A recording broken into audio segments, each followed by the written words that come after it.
Hello and welcome to From the Be All End. We're in uncharted territory, or largely uncharted territory. Can't even say the words. We're that giddy. I'm not quite sure we really know how this works, but this is the debrief for, get this, Burnley 2, Brentford 1. 3 points, Arrow Muric in goal, a man of the match performance by Vitinho. I mean, the end is nigh, surely. But we're going to plow on while the end is still in the distance. Full pod squad this week. Some very funny comments and one particularly funny picture of the coven of the podcast trying to work out what the hell to do. I have got my spreadsheet and my wall chart back out the bin. And I'm busy sellotaping it all together. But I'm Andrew Greaves. I'm joined by Simon Evans, Justin Connolly, Chris Borden, and Paul Woodhouse. Who wants to start us off? I mean, is this the revival? Let's go to Mr. 99% misery himself, Justin Connolly. This is us staying up, surely, is it? I don't know. I don't know if I quite go that far. I think if that's a possibility, we're going to need a bit of help from the Premier League gods, aren't we? We're going to have to have a couple of those points deductions coming in the right size. But I mean, it was just as enthusiastic as we are about the result. It was a bit of a strange game, wasn't it? It wasn't like, I mean, it wasn't our best performance, of the season by any stretch, but. The best way I can sum it up, I think, I don't know if you'd agree with me, is that we got what we deserved out of that game, and that hasn't happened, often this season. I think Brentford were poor, but we did enough to beat them. I do think that if you're 2-0 up against 10 men, you probably shouldn't be sitting on the edge of your seat for those 9 minutes of injury time, worrying about whether we're going to concede one or not, and do what we've done so often. But to get through at the end was just a magnificent performance, and some real talking points, aren't there? Yeah, definitely. We'll get onto the talking points in a second. There's a lot to chew over. But Simon, I think Justin summed it up. We got what we deserved, and I think some of that comes from the mentality that we showed. Some of it, we'll come on to Muric and team selection and tactics and things, but it did feel like the kind of performance, and we kind of wondered this on Thursday and Friday's podcast even, is this, if it doesn't click against Brentford, it'll never click. It did feel like a deserved result, didn't it? Despite a little bit of nervousness towards the end with the scoreline at 2-1. It was a bit of a throwback, wasn't it, really? There's plenty of games we won under the previous regime in the Premier League where we're playing teams that weren't very good, weren't really up for it, and we ground out a win somehow. But it could have been more comfortable, really. I mean, if Fofana didn't have the miss of the season, it would have been a lot calmer for a lot longer. But you just can't escape the selection element of it, because I think we'll get into it all, I'm sure, but it gave me a lift watching it on my sofa in Miami when that team news came out. So I can only imagine, and you could feel it through the television as well, at what impact it had on the crowd, the chanting, the team, the tempo. Everything seemed different. It really did, and it's remarkable to think that a goalkeeper can make such a difference. But we talk a lot about modern goalkeepers and what impact they have on the game with their feet and everything else, and we totally saw that. But yeah, the battle and the graft was there. Vitinho's run, that defensive track back before the second goal. Really, I mean, Burnley fans love to see that. You can see on social media and the message boards, everyone's talking about Vitinho's run and everything. And it was, and he's a pretty average footballer, really. But you put that kind of effort in, the crowd will like you, and the team should hopefully have learned that. But lots of good performances in there, and it's a big ask, isn't it? Now it's too late. We can go into why it's too late, but there's a glimmer of hope that a miracle. It still would be a miracle, but miracles do happen sometimes. They certainly do. Woody, do you believe in miracles? No. I thought there's not many sides that are going to come to like Burnley this year, etc. Lose a man in the first half and get anything out of it. But bloody hell, we nearly allowed Brentford, an equaliser. It was a little bit too squeaky for my liking, to be fair, because watching it again this morning, my word, Brentford were so confused that first half that we gave them so much ball. They couldn't quite work out what they were supposed to be doing for that 30 minutes after they had a guy sent off. And it was like we almost double bluffed them. But once we started working out, because I think we've also got to remember that, yes, it's a side low on confidence, but it's also with, Fofana coming in and Assignon, etc. And Steve. These guys aren't quite used to playing with each other like everybody else was. And you could see as the game progressed and we saw more confidence, especially in the second half, the way we controlled that game in their third of the pitch, was impressive. And it's something that we haven't done. And that was a throwback to a lot of championship stuff from last season. So that was good to see. And some of the partnerships we look to be playing in pairs, like down the right, Assignon and Vitinho were having a field day. Fofana and Odegaard obviously love playing together. And down the left, Charlie Taylor and whoever was outside on that, whether it was Brunlarsson or Odegaard, Charlie Taylor hardly put a foot wrong all afternoon. He was exquisite. And some of the balls that we put in, it's a shame we haven't got anybody to get on the end of it. And it was also quite refreshing to see the likes of Amdouni and Foster come on as subs, that we had that level of quality that we've had all season starting come on towards the end of the game, because they're obviously exceptional options. So I think there were a lot of positives, but we did play some absolute dire shit. And I think there has to be a huge caveat that it was only against 10 men for roughly 90 minutes. And we better not start patting ourselves on the back too heartily when we take that into consideration. Chris, there's absolutely no pleasing Woody, is there? I mean, Christ, but this is me happy. This is you. I know this is it. We spent all year searching for the positives. We get a positive and we search for the negatives. Why were we playing against 10 men for so long? Because we forced them into a situation where Reguilón's only recourse is to shove Vitinho in the back. We opened them up, we got in behind them, and that's what happens.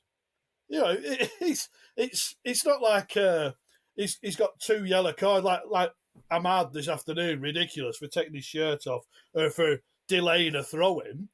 It was because our play forced them down to 10 men. We then profit from them being down to 10 men. You can't turn around then and say, "Oh, it's only because they had 10 men." That was a direct result of the way Burnley started the game, and it's they had enough chances to win 2 football matches, and to see Thomas Frank arguing over, if they're giving penalties for Fofana on Zanka, they'd be giving 30 a game. It's just clutching at straws, and he's banged under it again now. As we were saying on Thursday, they're dropping like a stone, Brentford.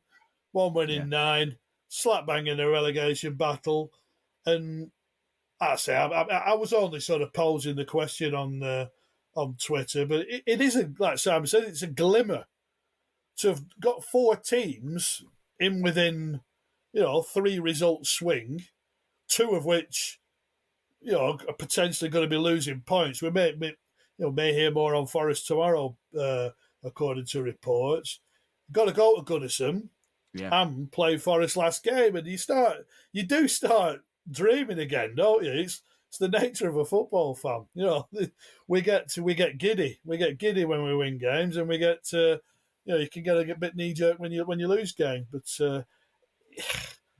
you're looking at, like I say, got a delay before the next game, and Chelsea. It's not a happy camp there, is it? But no. Capable of, can Burnley go there and get something and make life interesting? But you've got to. We said before the game Thursday night, you've got to help. You've got to help yourselves. They've done that now. They've got to keep helping themselves, and they're going to have to win. Still going to have to win 5, 6 out of 9 probably to give yourself any chance. Yeah, definitely. Let's talk about Muric, because I think it's fair that we probably should. We've been along with most Burnley fans calling for Muric to get the chance. Vincent Kompany said before the game when asked why have you chosen Muric, he deserved a chance. So he's got one. Very, very strange. I have to say there was a cheer went up in the Finsley Gate Wharf when the team news was announced, or when somebody was checking Twitter and went, Muric is in.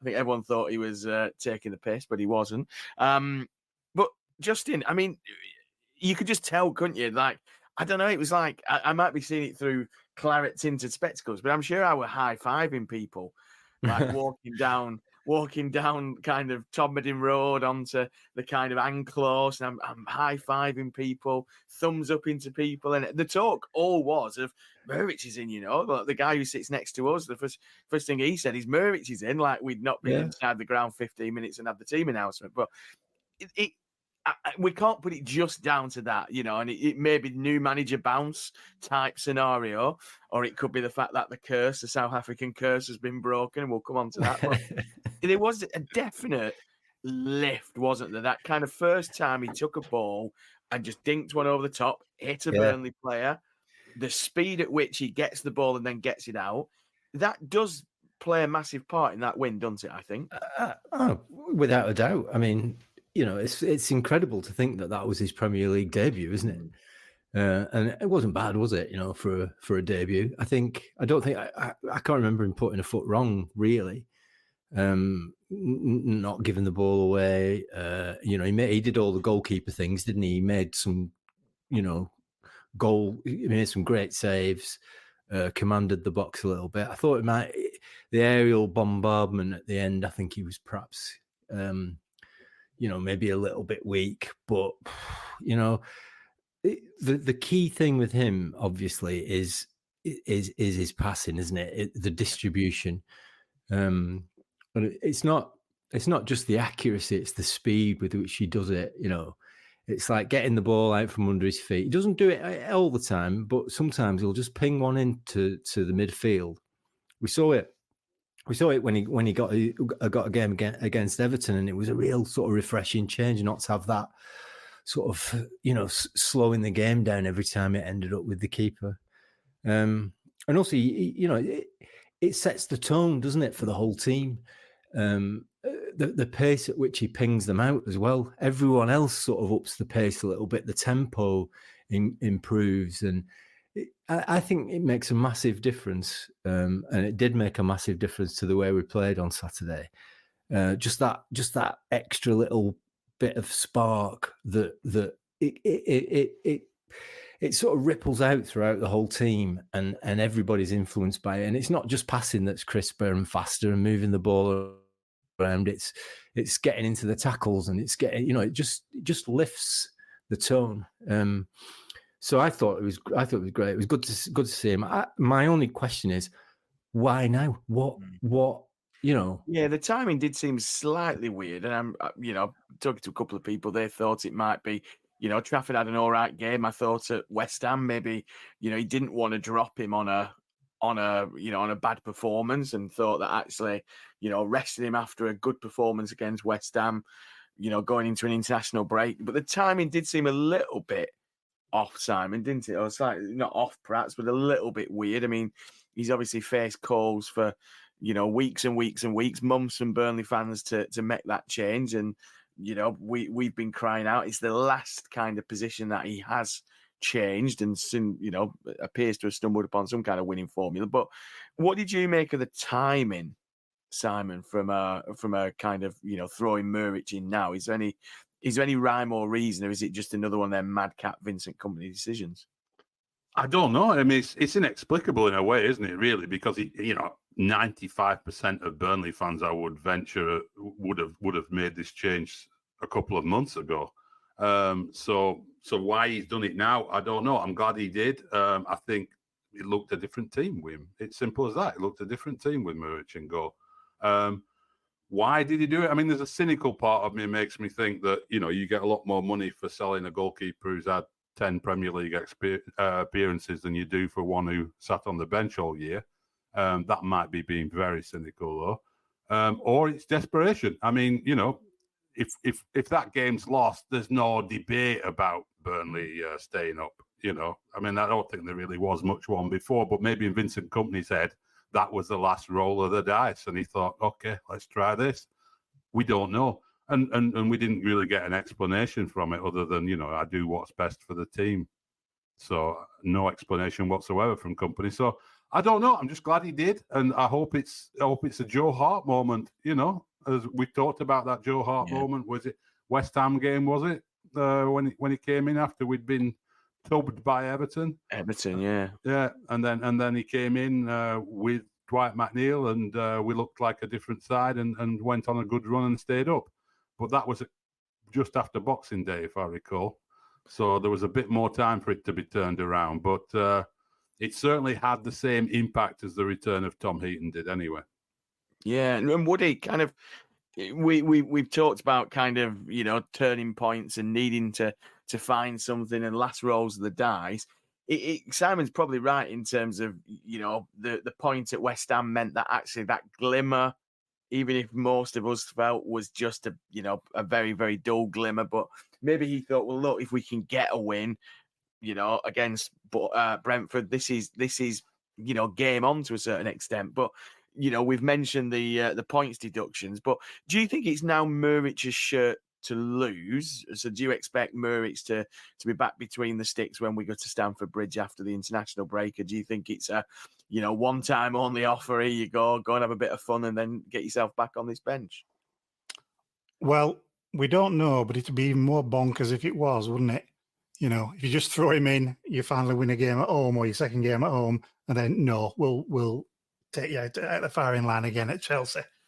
I don't know whether there's a piece of it where the players have had a word, and after we were saying the last couple of games, the likes of Brun Larson and some of the more senior players up front asking Trafford to hit it sooner, etc., and wanting to have, more of a tempo, and whether it's been something that's been mentioned, in training, saying, look, we cannot play this kind of football if we don't have somebody like Muric who can at least, facilitate that to a greater or lesser degree.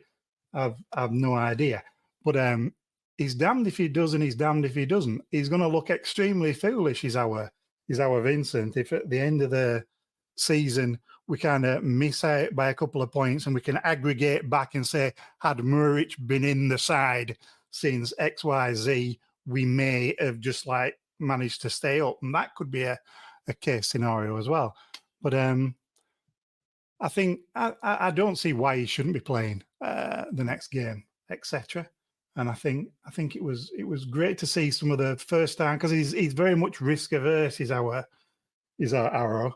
There was that thing in the first half where he kind of just hit it first time towards Assignon, and perfectly damn well that Trafford wouldn't have done anything like that, and it's still made you a little bit, wobbly seeing him do that kind of shit. And then just after the second goal, he absolutely twatted one, 3/4 the length of the pitch, head high at Charlie Taylor, and it was going to take him off at the epiglottis, and he just kind of jumped up, took it down, applauded, etc. And it was like, what the flying fuck have you just hit there? And it was an absolute exocet that he brought down, but he still was more appreciative of that kind of thing than this weird little floater that went nowhere. So I think all told, everybody seemed to respond better to the way that Muric was distributing the ball, etc. I think he's also slightly better in the air at commanding his box, arguably. And he goes down better to get a foul than our other lad. And I think those three things should see him in good stead to the end of the season, hopefully. Yeah, and Chris, I think that last point that Woody made then, I think, I think back to, I can't even remember which game it was. I think it was Arsenal away, wasn't it? Where the ball goes to the back post. And I think we were critical of Trafford not sticking himself in a position where he knows he might get hurt. Whereas Muric against Tony in that final goal, I don't want to, again, we're not going to use this as a stick to beat Trafford with, but Muric kind of put himself where he knew he could get injured. And actually, ultimately, that's what led to the goal being disallowed. If he'd have taken a more passive approach to that and just allowed that looping ball to the back post for Tony just to knock in from a couple of yards, we'd have been looking at, another draw, another 2-0 lead thrown away. He is just a little bit, and it might be just because he's absolutely mental and has no sense of feeling or emotion. But it's just, I think sometimes in the Premier League, you need your goalkeeper to have steel, don't you? And I'm not sure Trafford yet perhaps possesses that. And I'm not saying that Trafford won't possess that, but that's the kind of thing we've needed from a goalkeeper when you're under the cosh, isn't it? A goalkeeper is willing to stick themselves where they might get injured. Got to be brave. Whether he's a centre half, you've got, centre half. I mean, I'm never the biggest fan of John Terry the person, but John Terry the player, you knew for a fact he'd put himself on the line week in, week out. If he's going to get a kick in the chops and his team, avoid conceding, you get that. You get that from Ben Mee. Whether you're a centre forward, you got to put yourself on the line. Same sort of thing. And Muric is just. I mean, maybe it is that slight bit more experience, a bit more age, and he's just braver in that respect. But said it before, I'll say it again. There is not one aspect of his game that isn't better. That whether it's like playing with 11 outfield players. It's a magnificent distribution. It's quicker. It's more accurate. He's as likely to open up a side as a key centre midfielder is. He's better at coming and claiming the thing. He's better. He's more aggressive in his starting positions. Again, it's all hypotheticals, but for me, Trafford doesn't make the save from I forget who it was now. The quick free kick, but little things like that. Even for the one that he's hacked off the line from O'Shea, I don't think Trafford gets there. But to my mind, he's got left out because I was critical on the pod last week, and Danny Murphy. Whether you think Danny Murphy's a good pundit or not, it's open for debate. But he was sort of said the same as I said. But he was he felt he should have done better with Ings' equaliser, and I think he should have done better with Ings' goal that got ruled out as well. Just static to his line, Trafford, and maybe Vincent's looked at that and thought enough is enough. And Brentford are one of the more direct sides, and if you're going to be flinging stuff in the box and Tony's coming flying in with his elbows sharpened, then Trafford's not your man. Yeah, definitely. One thing before we move on from Trafford, and I'm just interested to kind of get your view on this, Justin, because I think where we sit in the North Upper, the James Hargreaves Upper, I think you can really see it. I'm not sure it came across on TV for Simon and Woody in the States, but Chris mentioned Muric's starting position, but it was interesting that our defensive line was probably 10 yards further forward.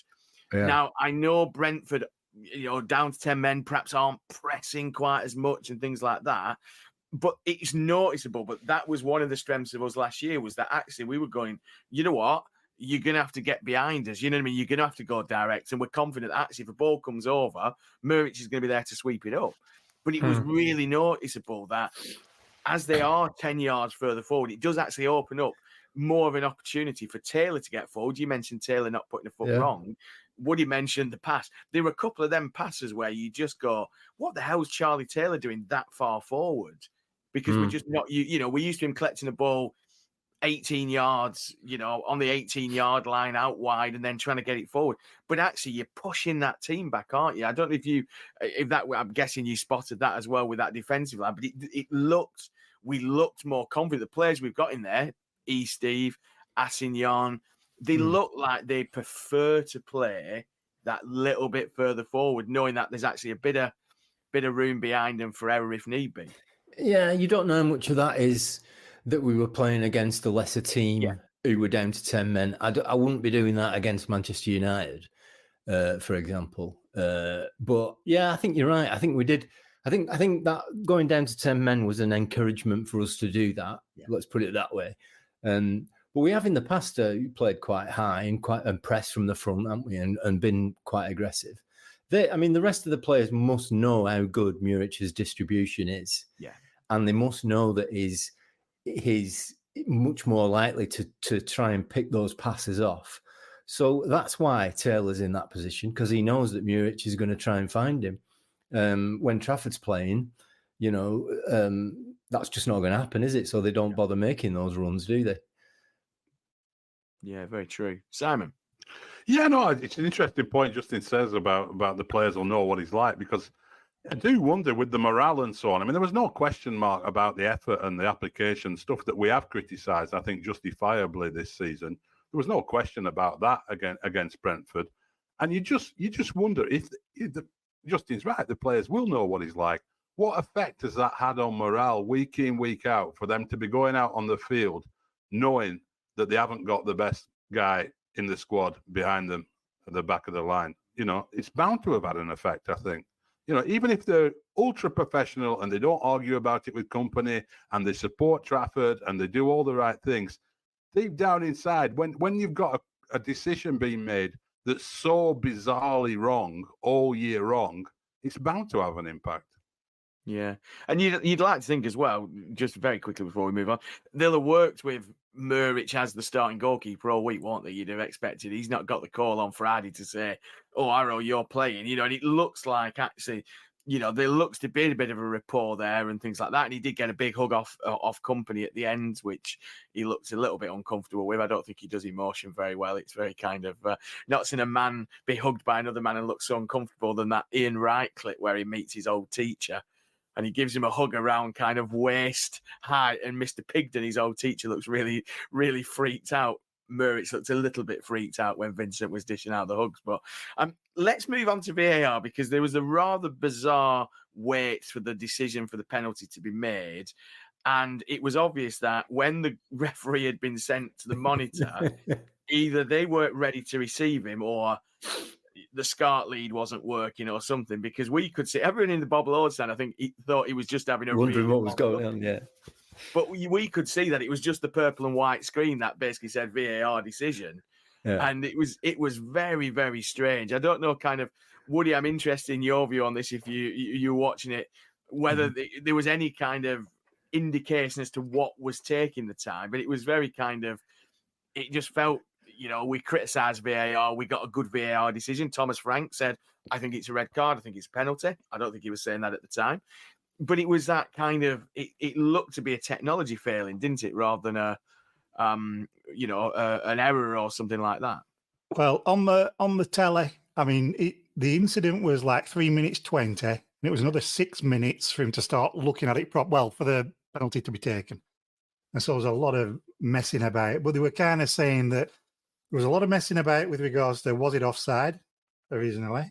Yeah, there was. Yeah. And then trying to work out, was it a sending off offence? And I think it was those two things, especially the offside bit, that seems to take a lot of time, then a lot of time with regards to whether we're going to give him a red card. So I think there were three things that they were looking at.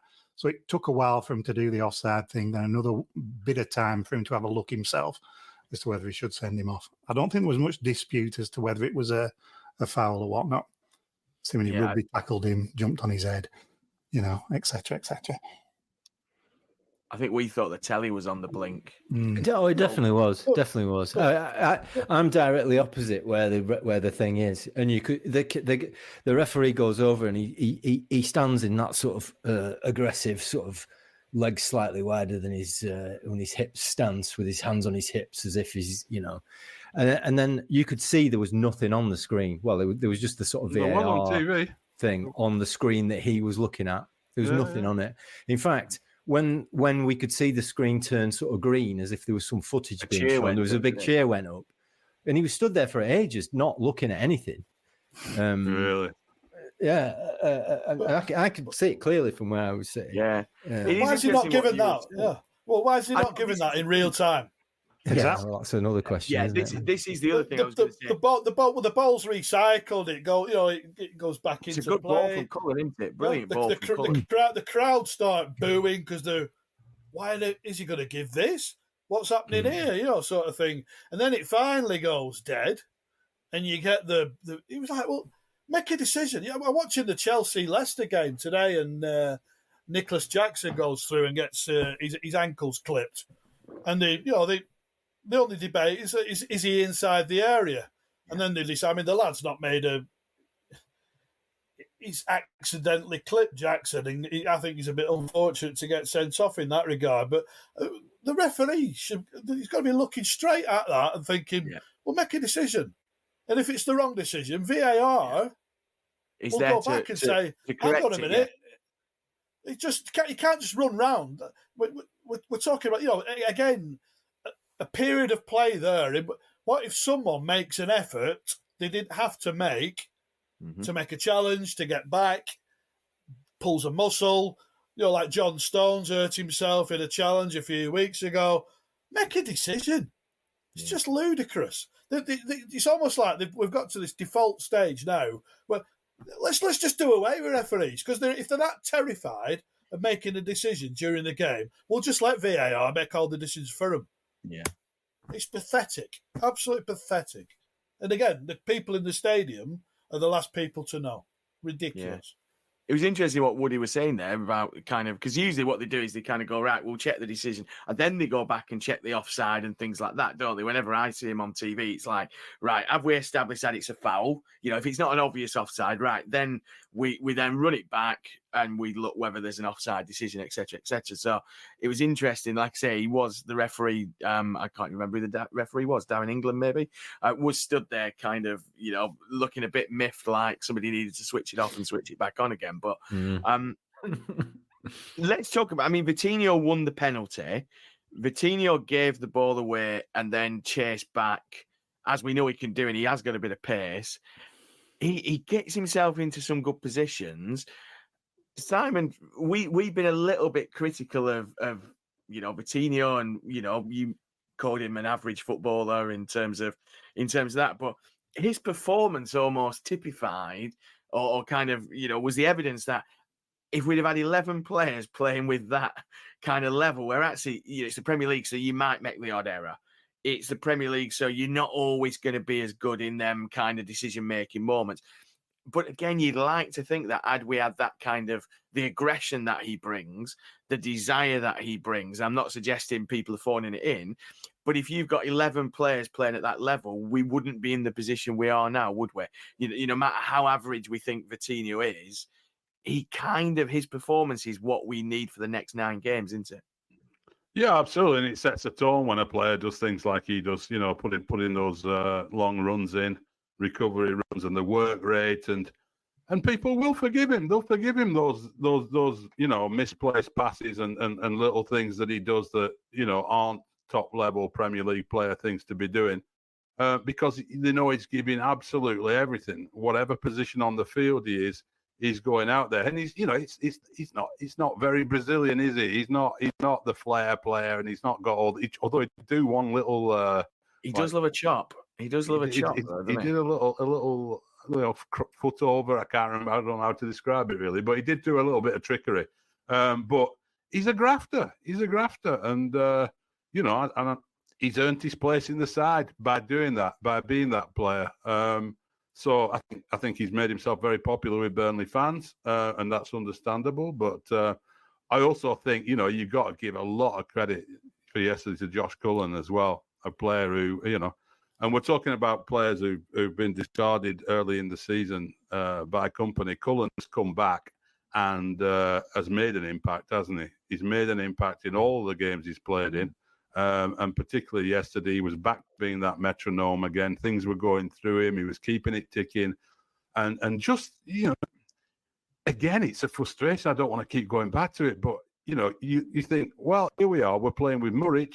We're playing with a high line. We're playing with Josh Cullen coming deep and picking up the ball. It's what we were doing last season. So why the hell did you stop doing that? We wouldn't be in this position now, maybe. I think we'd still be struggling, but you could start going back through all these games we've played this year and think if we'd have stuck to what we had last year, the good things we had last year, in particular the goalkeeper, where would we be in the league now? Impossible to know, but we would be in a better position. There's no doubt about that. And again, Chris, we've talked about Cullen being the metronome, but it's some of the kind of the stuff you don't necessarily see. So, when we're lining up for set pieces, he's holding, he's stood in that line and he's basically saying, no one past me. Don't worry about Tony being offside. We know he's going to come back into an onside position just as the kicker's kicking the ball. But it's them little bits, innit? It's that wanting to have the ball. It's that dropping back to allow Berger just to get that little bit further forward. we know he was, we know he wasn't great up against the kind of galaxy of stars he was up against in the early part of the season, but he has made a real difference, hasn't he, in terms of the stability of that midfield and perhaps allowing some of the players around him a bit more freedom than we get if Brownhill perhaps plays that, because Brownhill's perhaps not as disciplined in that kind of role. Yeah, as I said last week, he is the man who knows Vincent's plan better than anyone. Not only was he with Burnley last season when he was player of the season, and he spent time at Anderlecht as well.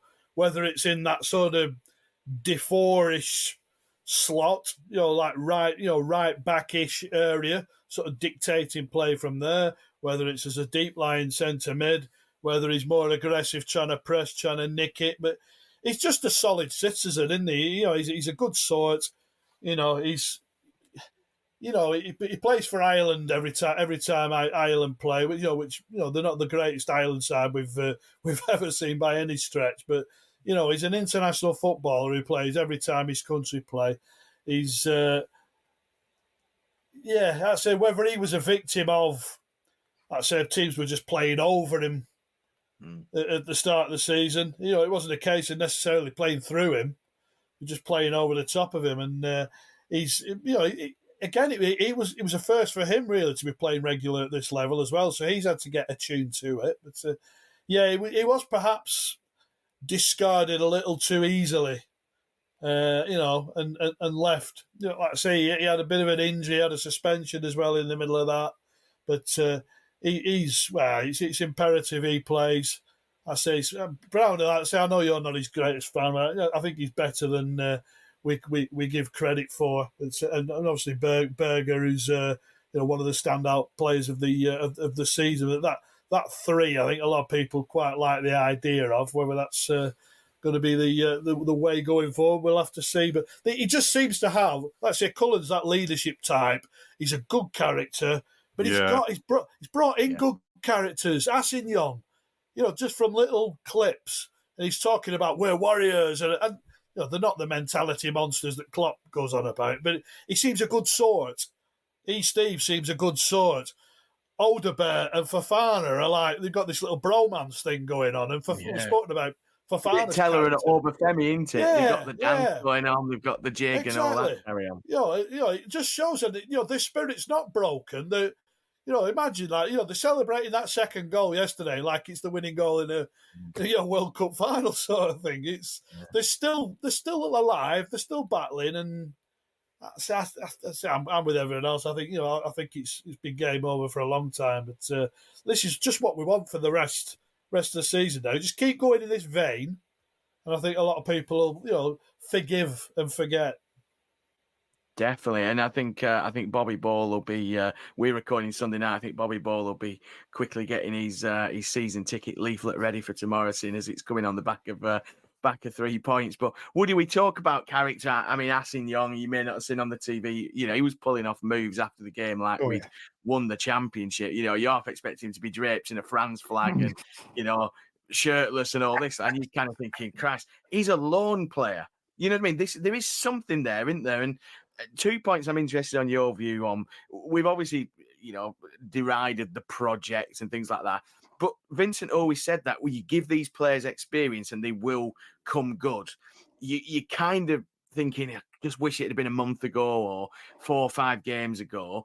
But there is, Chris is right, there is still character, isn't there? And is there signs that actually Vincent's project, Vincent's way of doing things, albeit with a caveat of some pretty bizarre decisions, Muric being the big one, that actually there is some method behind the madness? Or are we just getting giddy on a Sunday night because we're celebrating 3 points? We're getting moderately giddy, but I think there's something to it. And it's a shame that we probably won't see the likes of Asignon, because I think he would become, a modern cult Burnley legend. I think he's overly dramatic when he screws stuff up, but the stuff that he pulls off is like a poor man's Alexander Arnold. The way he played yesterday at points, he was very impressive. He has the pace. He has the ability to beat a man. He has the ability to find a man. And like you say, he's a good character. And I think the difference is with this current side. And I think the two players, or definitely two of them, and I think three of them, as Chris was saying with regards to Steve, is that it would have been very easy for Fofana for his head to have gone yesterday, but it didn't. And he still came with that little finish. And even towards the end, and he ran his socks off yesterday, did Fofana. He'd broken into a sweat, and he still had a smile on his face right at the end. And it's those kind of characters that who aren't impacted and affected by the broader shit that's going on with regards to the current predicament that you want in your side. And it seems to be that side is a little bit more progressive in that respect. So I think I don't know whether I'd necessarily write anything down with regards to like the project or whatever, but it would have been nicer to maybe have started this a little bit sooner than middle of the way through March, which will be a different conversation towards the end of the season. And I really would like to have that question answered, by the man himself. Definitely. I'd love to see Attignon back, even if we are in the Championship next year, because you do think that nucleus of, you're not going to get Fofana back probably, but I thought there was shades of Teller in the Fofana yesterday, in the way when he'd been substituted, he was stood up in the dugout as we were kind of under pressure at the back. You always kind of think to yourself, Christ, like, you know what I mean? These are loan players. They have no affinity to Burnley Football Club, anything like that. And if that helps to drive the mentality across the rest, then that's fantastic. Final point I wanted just to touch on is Zeki Amdouni, who was brought on by Vincent Kompany and then substituted. He didn't look the happiest from where I was sat, and Vincent got him and kind of had a word with him, and revealed afterwards that he said, look, you were on a booking, you then made another foul. I just didn't think that, the last thing we needed is to go down to 10 men kind of thing. When he came on, Justin, there was a bit of a spark, weren't there? 2 shots on target, perhaps, weren't, if we were going to use expected goals, I think the expected goals from them 2 chances would be kind of 0 point something. But he looks like he might have benefited perhaps from a little bit of a spell out. He was trying to keep things perhaps a little bit simpler, trying to drop off and collect them balls on the edge of the box. But he perhaps can count himself a little bit unlucky to have had such a kind of public disappointment. I think so. I mean, when he came on, I didn't sort of sigh and think, oh no, here we go again. I did think that the game was kind of set up for his particular set of skills. We had a lot of the ball on the edge of the box, and there was a lot of sort of intricate passing going on. I thought, he really could make an impact and do something.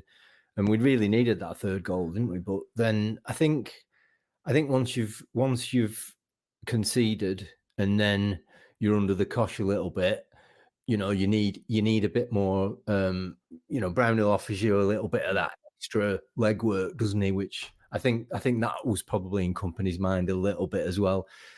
Amdouni's not getting back much to help out with the defending, is he? Whereas Brownhill's up and down the pitch. So I think, it always astounds me when you've got a ready-made replacement on the bench, someone's on a yellow card, and then, is on the brink of getting another yellow card and getting sent. It's always astounds me that more managers don't hook players in that situation, whether they've been, brought on as a substitute or not. I mean, the last thing we needed at that moment was to go down to 10 men, wasn't it?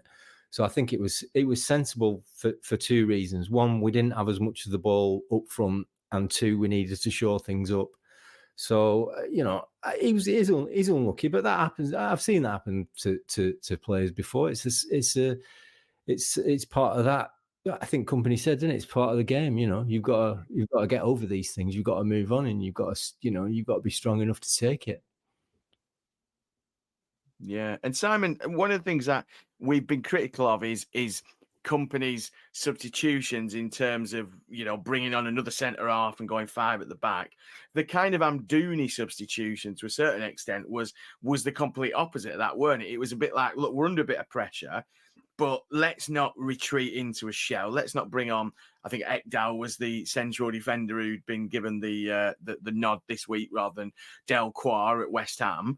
But it was, again, perhaps a sign that actually, we've got nothing to lose. Let's throw caution to the wind. If we drop another 2 points by being too defensive and inviting that pressure, and you kind of got the impression that had we gone 5 at the back, we probably would have conceded. So is there a tick there, a green tick alongside Vincent Kompany's name for his use of substitutions? What Justin's must have been talking about, but the original substitution not to retreat back, to try and get us back on the front foot. Yeah, absolutely. Yeah. And just going back to that Amdouni one, that free kick he gave away just before he got subbed was absolutely idiotic. It was like there was no need for it whatsoever. There was no need for him to make that challenge. He was ushering him away from the sort of danger area and then put his foot in and fouls him. And I do wonder a little bit if Kompany's substitution decision wasn't just directly after that, like he's on a booking, he's made an idiotic challenge, get him off. And if so, you know what? Great. If that was a sort of impulsive sort of reaction, because the whole thing felt a little bit more like this was for real. We had to win this game. This game had to be won. So we're going to play our best goalkeeper. We're going to make substitutions that impact the game. We're not experimenting. We're not learning. We're not going through a process. We're trying to get 3 points.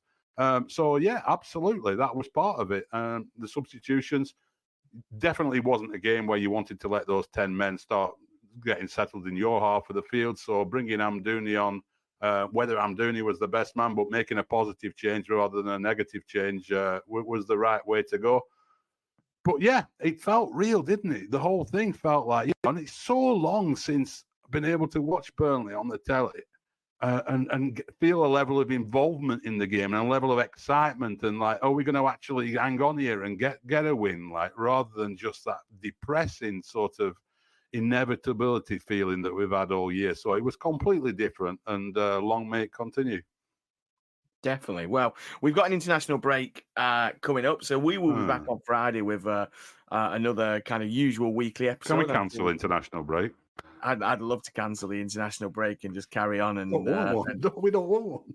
We don't want one at this time, do we? But we'll be back on Friday with the regular show. I'm sure we'll get something kind of exciting lined up for that. We have got a few things in the pipeline. It might be the episode we launched the fans panel, and get that out on social media as well. He's doing it again. Get it in there. Let's get the fans panel going. But we won't be here next Monday, of course. So this you will have you have to find something else to listen to on your commute next Monday. There are lots of other great Burnley podcasts out there. So if they're doing Monday shows, then do give them a listen, give them a bit of love, but give us a lot of love as well at B-Hole Podcast on social media if you don't already follow us. If you don't already follow us, then why not? Do rate, review, share. What else can you do? You can do all sorts, can't you? And I think we'll have a competition for the funniest review that includes a Burnley player's name.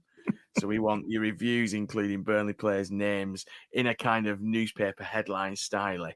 There we go. See, I'm just making decisions. This is what happens when I get the power. Talk about getting giddy. When general is more. If we have I'm running coke again. It's only one win. Let's calm down. No, this is it. Competitions. Dare to dream. Hashtag giveaways. Time. You were going to rock them all up. Bobby, if you want any ideas for fan engagement, listen to the podcast. Anyway, we'll leave it there. Enjoy your week. Enjoy the notion that you're not going to be disappointed next Saturday. And we'll see you again on Friday. Enjoy your week. Up the Clarets. Jimmy McElroy to Watson. Go.